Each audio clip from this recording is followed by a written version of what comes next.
here you come in. I'm going to tell you about my favorite exercise, the deadlift. How do you do it? What is it? Well, something's on the ground and it's not moving. And you pick it up. Sounds pretty simple, right? Wrong. Dead wrong. So these are my tips and tricks for the deadlift. What I like to do when I start is I like to get my feet halfway in between the bar. You want to have your foot with the bar. Even this concept can be easily done incorrectly. The reason being is most people think of their foot having from here to here. And so what will happen is, by leaving out the back part of their foot, they mess up that having process. And they tend to, more newish lifters tend to have the bar too far away. So this is what having the foot looks like in that scenario. I'm about 2 or 3 inches too far out. Now the reason this is important is the further a barbell is away from you, the harder it is to lift. Some of the lifts that I do with odd implements, or you'll see Atlas stone lifts, the reason that they're so difficult is that they're further away, in addition to just being awkward. So what invariably happens is, this is me having the foot further away. What will happen is when I go to set up, I will pull the bar into me throughout the lift instead of having the bar already where it wants to be. Because the bar, it's going to move, it's going to pull into that position anyway. And so you may be thinking, well, what does it matter how my feet are set up? It's all a waste of energy to set up incorrectly. And when you waste energy, you lose power. So if I set up wrong, I'll do everything else right. See how it started to move towards me? It's going to do that if you're too far away. The inverse is true if you're too close. So a lot of people have this false notion of have the bar as close to you as possible. And so they'll get their legs right up on top. Myself included. When I first started lifting, this is what I thought was the right form. But that was more or less me just listening to, kind of the boomer mentality of people in the gym. Like, you don't want to do that. Because what will happen this time, instead of the bar moving towards you, your body will move the bar away from you. And what tends to happen when you move that bar away from you, as you are lifting, you're moving it away from you, and your hips tend to rise quicker. And that's where you see a lot of people doing the Austin Powers dance up on the lockout. It's because their hips are already risen, and so there's nowhere else for them to go, and you're then stuck trying to straighten your back out. When you see either of these things, it's because the foot placement is wrong. So if you actually take your foot from the back of the foot to your toe, and you have that, like even including all this right here, I will get a shot of this at some point overhead. But now what you are left with is the correct foot placement. Now, you may think you're in the clear here, but then this is again where the boomer mentality comes into play of a lot of people, they want to get the drive of the hamstrings in the lift, but they don't have a good relationship with the hamstrings. So what they'll recommend is to all your weight on your heels, lift up on your foot. This is also just, like I said, that's the boomer mentality. You want to push with all of your foot, because a good deadlift, even if it looks like it's in two parts of here, here, a good deadlift is just one fluid motion. And the way that you achieve that, proper foot setup, proper foot drive. If you're driving on the tips of your toes, that's probably because you're wanting to get those quads involved. Maybe you're a quad dominant lifter. And again, people that want to pull up on their feet, those are people that are trying to involve the hamstrings, but maybe they don't know quite how to. So that's the tip that they give. But ideally, you want to have your body in harmony, because this is a whole body exercise. When I deadlift, I feel it everywhere. And that's a good thing. So a good deadlift, like I said, is one movement. So I'll just show from the front how it looks for me. My legs are totally in place, feet placement is good. The next step here that I do two things at once. I brace my body and I engage my lats. Now, this looks like for me a big breath. But then I also am forcefully contracting my diaphragmatic and abdominal muscles. Like this is like a rock now. The thing that I read that helped me, when I was first starting out was brace up like you're about to take a punch. Like you're Houdini, and you're just trying to absorb that impact. Now you don't want to overly push out. Some people recommend that. I just don't, because for me it feels like hernia zone or something like that. So I brace and I activate my lats. Now, if you were wearing a belt, the belt is an aid to bracing. A lot of people you'll see, even like great strongmen like Tom McGee, they'll just like way over cinch the belt. And that's them trying to brace as hard as they can. I would just as soon rather have someone, yes, of course, wear a belt when they want to, when they need to, but I would rather them learn proper bracing.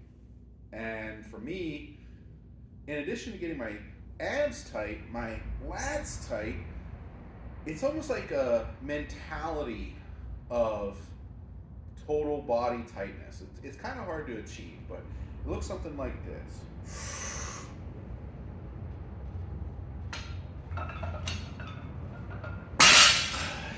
Now, that felt really good, and I'm actually a little under the weather,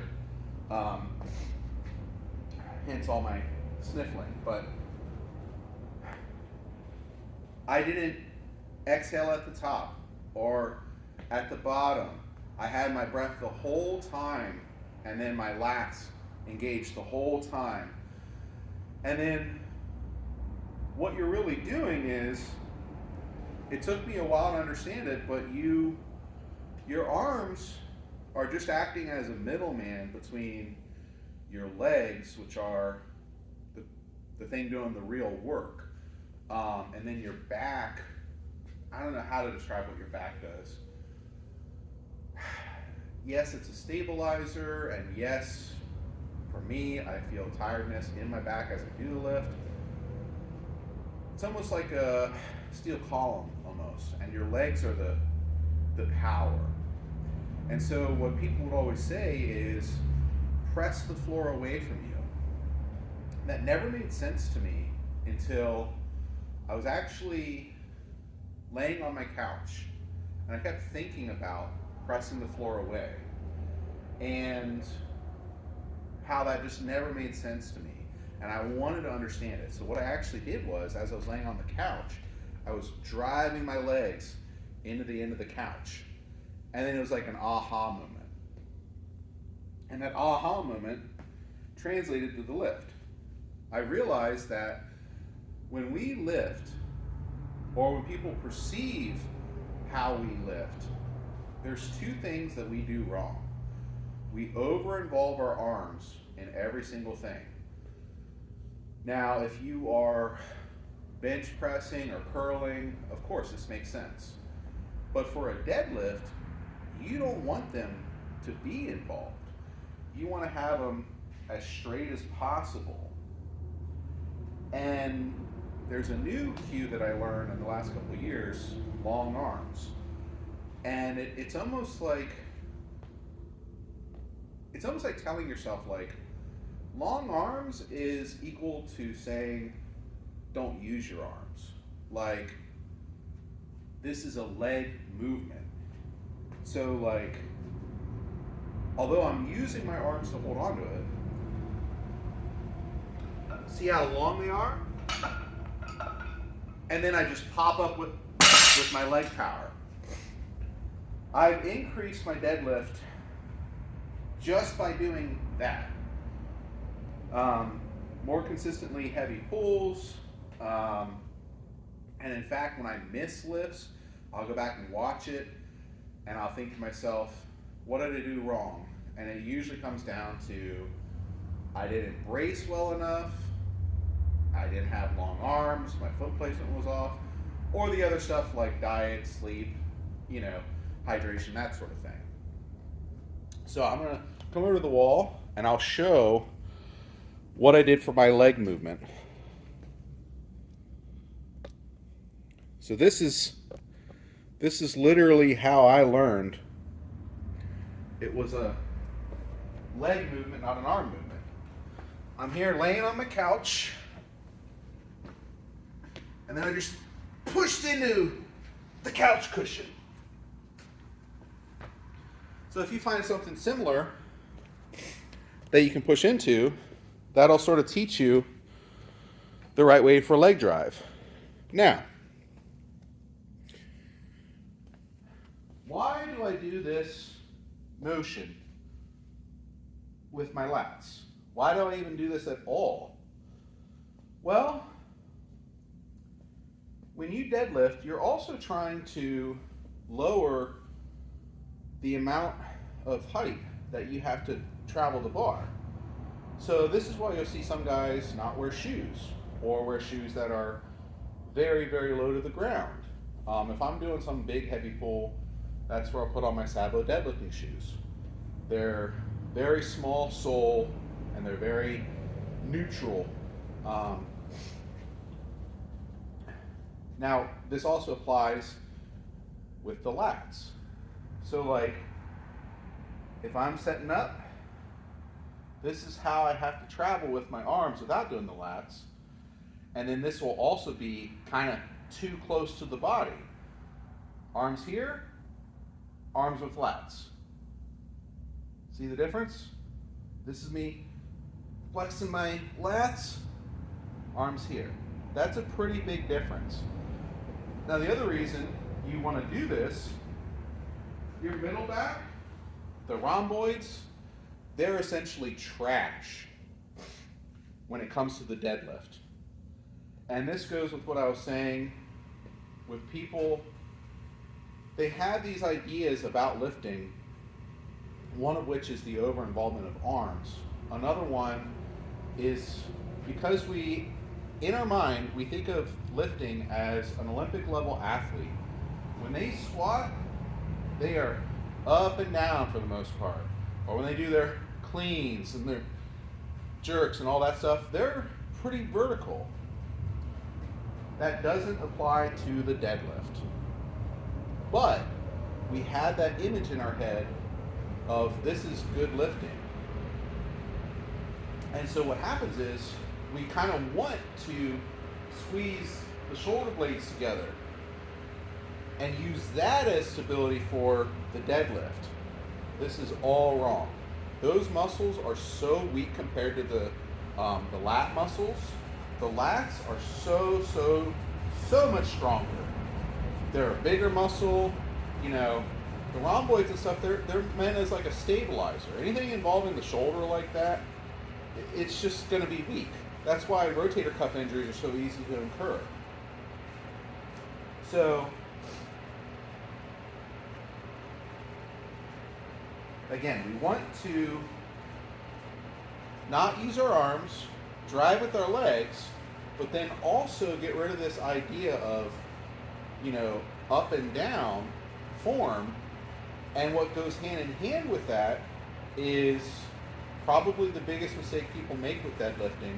They're not doing a deadlift, they're doing a squat. They're trying to squat the weight up in a deadlift.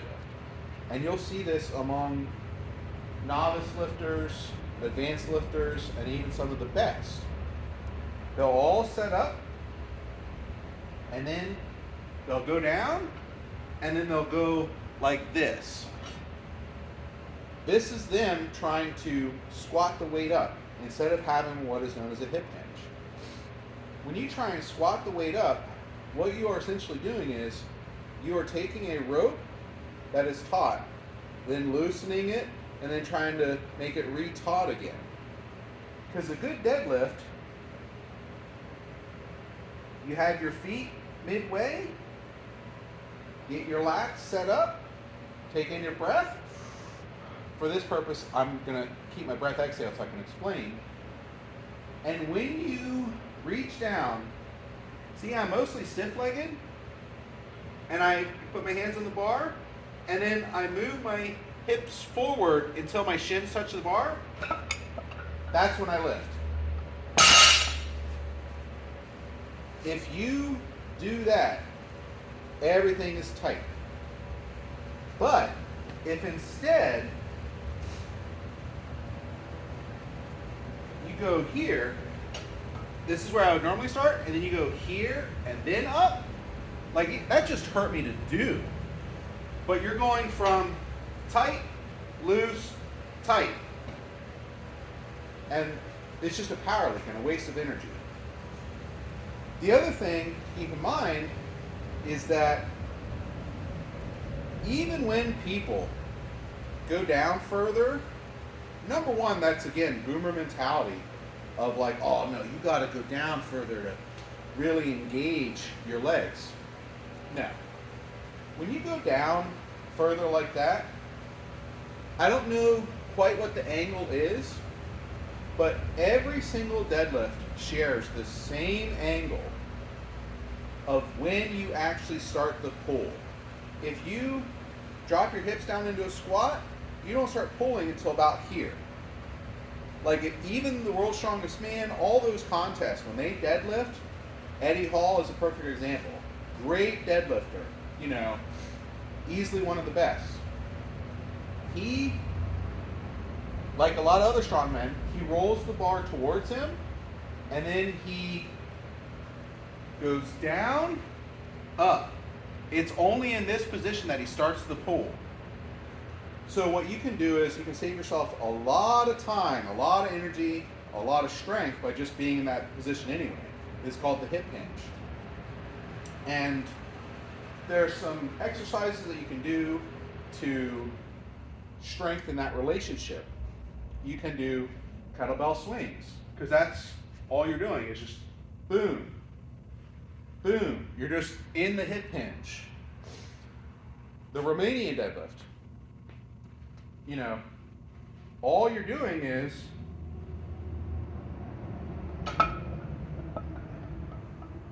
hip hinge.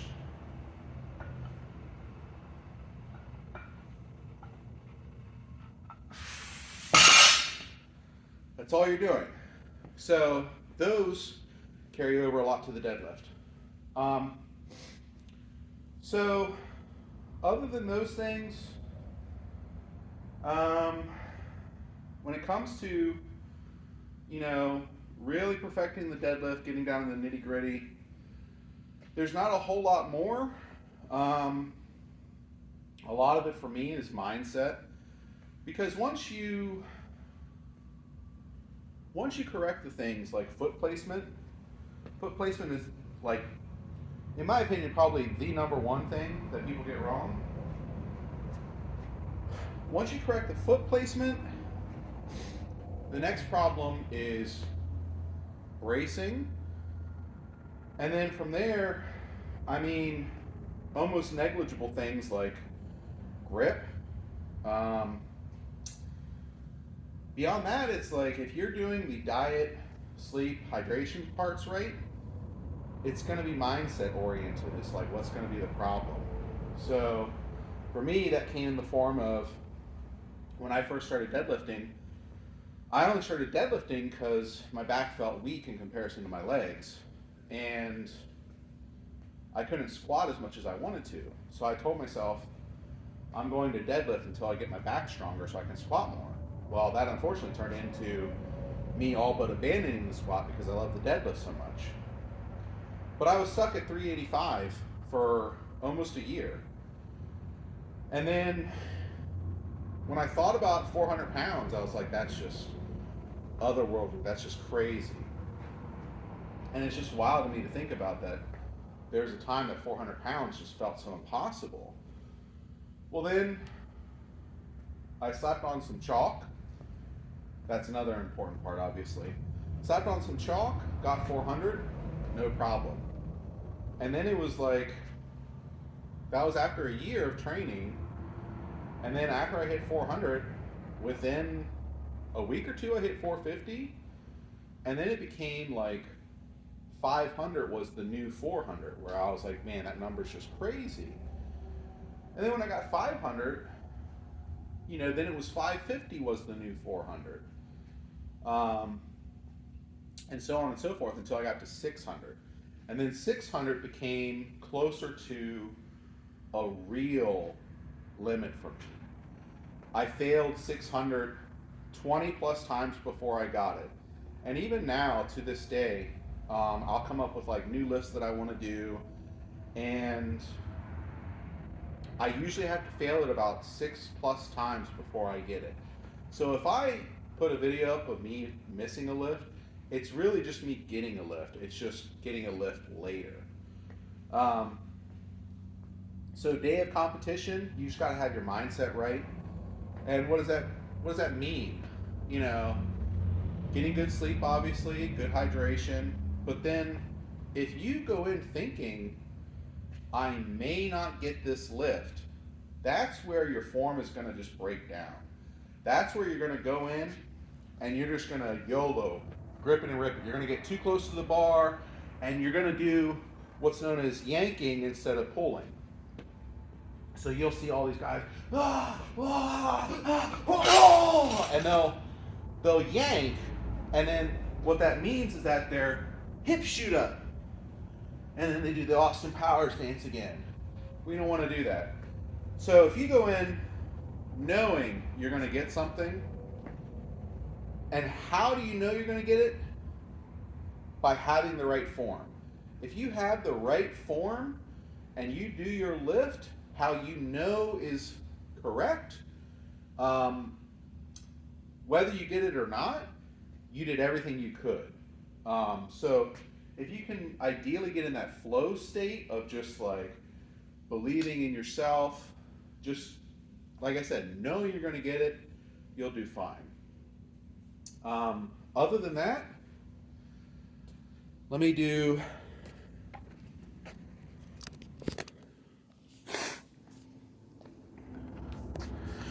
So this is what I was talking about with my foot. So this is what beginners think is having. This is the boomer mentality of being too close. And then this is where I actually go. Like on me, it's about, actually, I'll just get a ruler. I forgot my gym has a ruler here.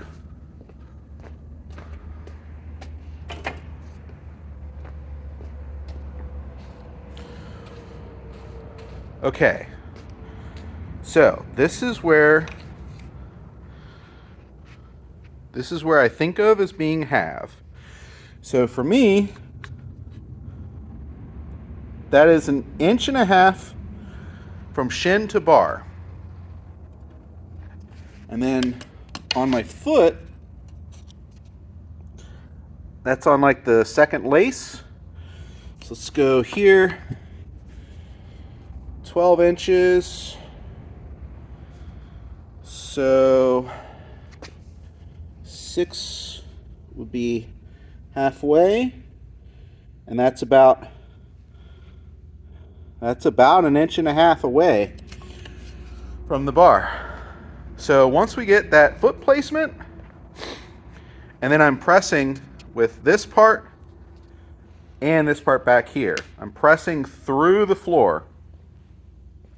Let me put this back. I can also show off my favorite accessories on the way. If your gym has one of these, if it's graced to have this, this is one of the best things you can do for the deadlift. I also am blessed to have at my gym like this super heavy duty leg press. Sometimes I like to just like press the weight out and just hold it there just so I can get used to that feeling of pressing the ground. And then this is like, I'm again really lucky. This is a Nordic bench here. This is really great for the hamstrings.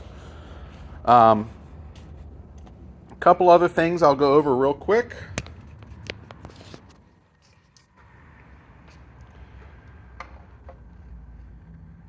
Watch how I do this deadlift. And the bar should, as I'm doing this, the bar should stay in the same plane of movement. It shouldn't go further away, and it shouldn't come closer in.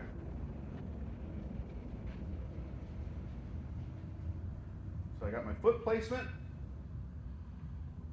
And then my eyes, you don't want to look up. This is another bad boomer cue. You don't want to look down. Bad boomer cue. You want your body to be as it naturally is. So you can do that by looking kind of like down, what is that, like 50 degrees or something? Just look 6 feet in front of you and kind of focus on that.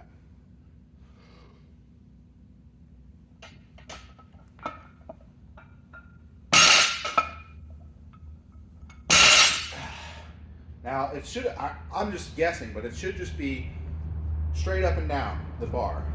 This is how gravity works. This is how gravity wants to work. It wants to just move in one straight plane.